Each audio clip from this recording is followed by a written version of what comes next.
Y en otros temas, ¿tiene usted planeado qué hacer en Año Nuevo? ¿Ha pensado celebrarlo fuera de su casa? Aquí le decimos cuánto le costaría, acompáñenos.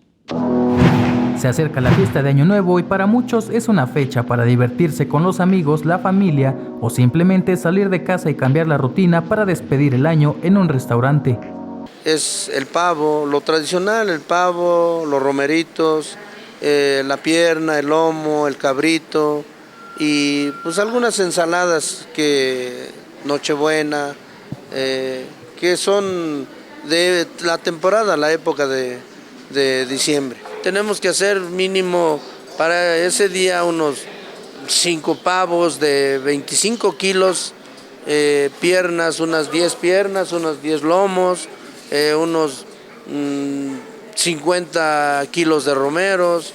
Entonces sí, ya tenemos las cifras bien planeadas lo que tenemos que dar. De acuerdo con la Cámara de Comercio, Servicios y Turismo en Pequeño de la Ciudad de México, en la cena de fin de año el gasto promedio se estima en 1,573 pesos para una familia de 4 personas en un restaurante. Mire, nosotros manejamos alrededor de 300 a 400 pesos por persona. La Profeco estima que en la Ciudad de México cerca de 300,000 personas salen a cenar en Año Nuevo en algún lugar como restaurantes u hoteles. Pues aquí más o menos estamos hablando de 400 personas.